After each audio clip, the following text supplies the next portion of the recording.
कि अभी thyroid hormones का जरूरत नहीं है, उसको अभी थायराइड स्टिमुलेटिंग हार्मोन नहीं चाहिए, इमीडिएटली क्या करेगा, थायराइड स्टिमुलेटिंग रिलीजिंग हार्मोन जो है उसको मैसेज भेजेगा कि नाउ डोंट रिलीज, पिट्यूटरी बोलेगा don't release thyroid stimulating hormone, इसको कम कर दो, फिर थायराइड स्टिमुलेटिंग हार्मोन निकलना कम हो जाता है। Like this it is called negative feedback mechanism.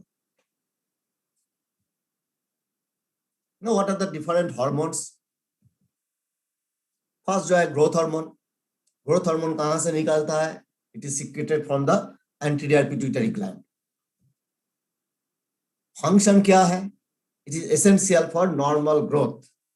हमारा जो ह्यूमन नॉर्मल ग्रोथ है that is controlled by the growth hormone. Stimulate the protein synthesis and long bone. हमारा जो लॉन्ग बोन का जो ग्रोथ है, प्रोटीन सिंथेसिस है, that is controlled by the growth hormone. Then it mobilizes the fatty acid from adipose tissue। हमारा adipose tissue में जो fat होता है, वो फैट को टूट के हमने बोला था फैटी एसिड ग्लिसरॉल बनता है। ये फैटी एसिड को घुमाने में, मोबिलाइज करने में हेल्प करता है। Then it helps in the maintenance of blood glucose। That is also another important function। ये blood glucose level को संतुलित रखता है ये। So blood glucose level is maintained by this growth hormone। Exercise में क्या चेंज है? मैंने हर एक हार्मोन का कहां से निकालता है, from where it is being released, then what function, exercise each। हमने हर एक हार्मोन के लिए 3 लिखा है, 3 कॉलम में देखना है। in 3 columns, in 1 column where it is being released, then what function it does, and during exercise what changes take place, whether no change or whether it is increased during exercise, whether it is decreased during exercise। तो ये 3 चीज 3 कलम में लिखा है, देखना उस note में, सिंगल पेज का नोट में है, बहुत इन Hindi. Now the thyroid stimulating hormone TSH, it is secreted from the anterior pituitary। Function क्या है?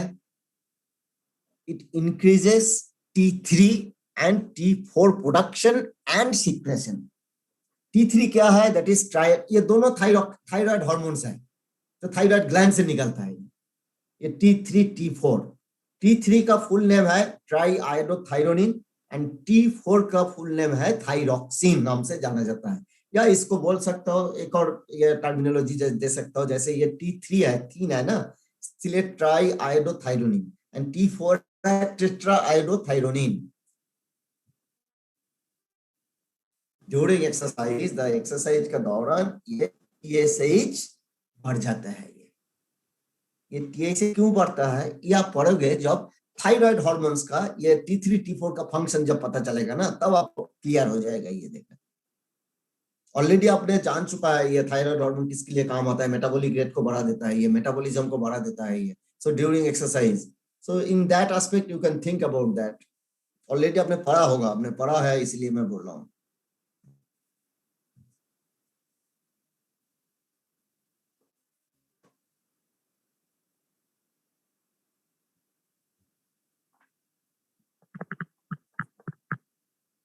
Next is adrenocorticotropic hormone ACTH।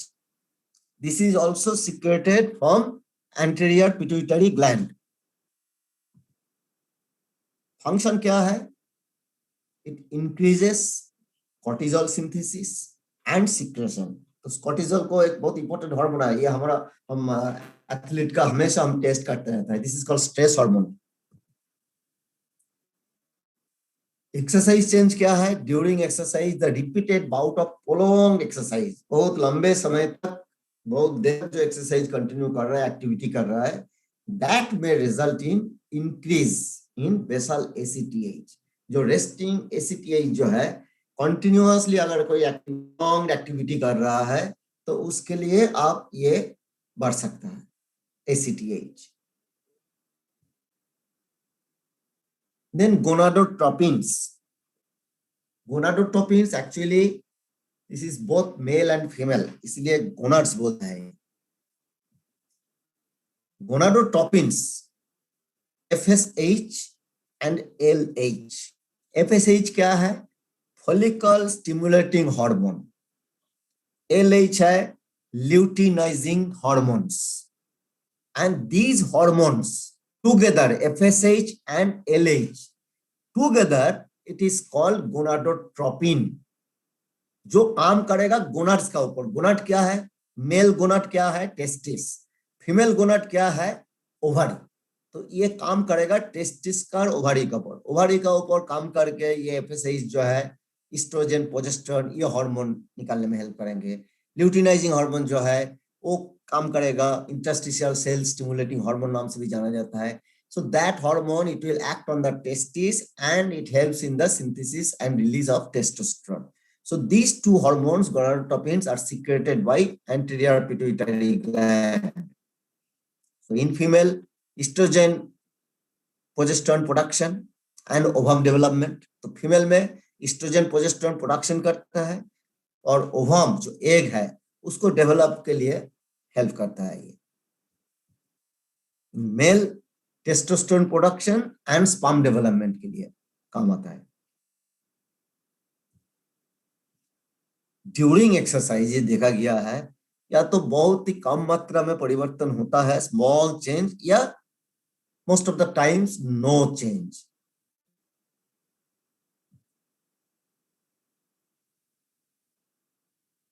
Next is endorphins. These are also secreted from the anterior pituitary gland. ये क्या करता है? ये pain relieving hormone है, pen को relieve करता है ये। सो हमारा बॉडी में, ब्रेन में ओपिएट रिसेप्टर है जो हमारा पेन को कंट्रोल करता है, ये ब्लॉक कर देता है। इसको बहुत बड़ा स्ट्रक्चर है, एक दिन टाइम मिलेगा तो मैं फिर आपको कभी बताऊंगा। ये इसको बहुत बड़ा मैकेनिज्म है, ये बहुत सारे अमीनो एसिड से बनता है ये। तो ये ओपिएट रिसेप्टर के ऊपर एक्ट करके सिंपली ये जान लो जो एंडोर्फिन जो है, ये एंडोर्फिन, और ये ड्यूरिंग एक्सरसाइज ये बढ़ेगा ही बढ़ेगा ये एंडोर्फिन।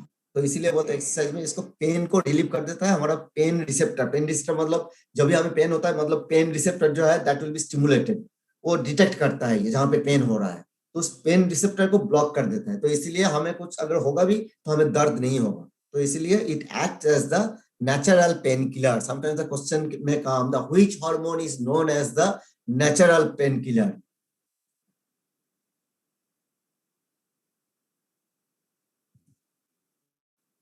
During exercise क्या है? That is, वो भी एक्सरसाइज में बढ़ता है, लेकिन exercise at least the intensity should be greater or equal to 70% of VO2 max। मतलब एक पर्टिकुलर इंटेंसिटी में ऐसे नॉर्मल वॉकिंग में नहीं होगा। इसलिए बोलते हैं ना थोड़ा सा ब्रिस्क वॉकिंग है ये। ब्रिस्क वॉकिंग जो भी करेगा तो नेचुरली हो जाएगा 70% ऑफ VO2 मैक्स में जाएगा, या जॉगिंग में जाएगा, या थोड़ा रनिंग में जाएगा। तो जब भी आपका एक्सरसाइज इंटेंसिटी आपका 70% ऑफ VO2 मैक्स या उससे ज्यादा होगा, तब ये जो एंडोर्फिन सिक्रेशन ये बढ़ जाता है।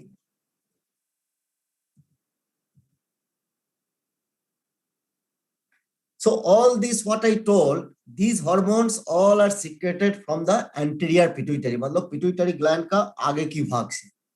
Now posterior pituitary, posterior pituitary से directly वहां पे कंट्रोल नहीं है, डायरेक्टली एकदम जो है that hormone will go to the directly to the target organ like ADH। बहुत बार बोला मैं ये हार्मोन का बारे में, एंटी डायूरेटिक हार्मोन ADH। इसका एक और नाम से जाना जाता है, that is called vasopressin।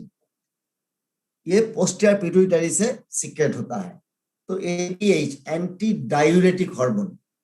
Diuretic जो है आपने डोपिंग का नोट पढ़ा होगा, डायूरेटिक जो है वो वेट कैटेगरी इवेंट में इस्तेमाल करता है। किस लिए करता है? ताकि वो वेट घटाने के लिए, वेट लूज करने के लिए। कैसे वेट को घटाएंगे? कैसे घटाता है वेट बताओ? यूरिन वाटर लॉस, यूरिन बढ़ जाता है, urine formation. Water loss through urine is increase. Water loss through urine increase कैसे होगा? वाटर लॉस यूरिन से कैसे बढ़ाएगा? काम कहाँ करता है? जो रेनल ट्यूब्यूल है, जिस नाली से जो यूरिन जो पास होता है, जिस नाली से अल्टीमेटली आपको यूरिनरी ब्लैडर में आता है, उस नाली से रिअब्जॉर्प्शन ऑफ वाटर को कम कर देता है diuretics. Yes sir. Anti diuretic का काम जस्ट उल्टा है, ये वाटर रिअब्जॉर्प्शन को बढ़ा देता है। हमारा बॉडी में पानी को ज्यादा रख देता है, पानी को ज्यादा निकालने नहीं देता है। ये काम है एडीएच का। तो इसलिए एडीएच जो है तो डिक्रीज द वाटर लॉस, जैसे diuretics increase the water loss, अभी अभी आप लोगों ने ही बोला है। और एंटी डायूरेटिक, एंटी मींस उल्टा, डायूरेटिक जो काम करेगा एंटी डायूरेटिक जस्ट उल्टा काम करेगा। तो एंटी डायूरेटिक्स ये decrease the water loss from the body to maintain the plasma volume. हमारा जब बॉडी में डिहाइड्रेशन हो जाता है या हमारा ब्लड वॉल्यूम में कम आता है, प्लाज्मा वॉल्यूम में कम आता है, तब ये एडीएच सिक्रेशन बढ़ जाता है। तो हमारा वाटर रीअब्जॉर्प्शन को बढ़ा देता है और decrease the water loss. Sir 2:30 बज गया। सर टाइम हो गया। तो चलते हूँ, अभी जाऊंगा और 2-3 मिनट ले लेता हूँ। फिर एक्सरसाइज चेंज जो है that is it increases during exercise. During exercise ये इंक्रीज करेगा, क्योंकि देखो आप खुद ही सोच सकते हो ड्यूरिंग एक्सरसाइज क्या होगा। एक तरफ आपने देखा होगा स्वेटिंग होना है,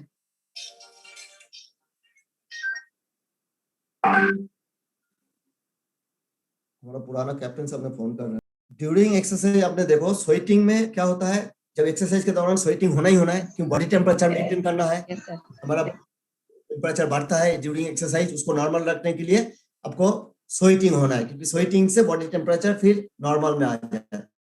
अभी स्वेटिंग होने से क्या होता है, हमारा बॉडी से पानी निकल जाता है, तो हमारा बॉडी डिहाइड्रेट हो जाता है। ये फिर उसको बरकरार रखने के लिए, हमारा बॉडी को फ्लूइड बैलेंस को बरकरार रखने के लिए, to maintain the fluid balance, to maintain the plasma volume, इसके लिए ये ड्यूरिंग एक्सरसाइज इसका एडीएच सिक्रेशन बढ़ जाता है। ठीक है, तो कल फिर यहीं से स्टार्ट करूंगा ऑक्सीटोसिन से। तब तक आप लोग पढ़ते रहो, और इसका मैं आज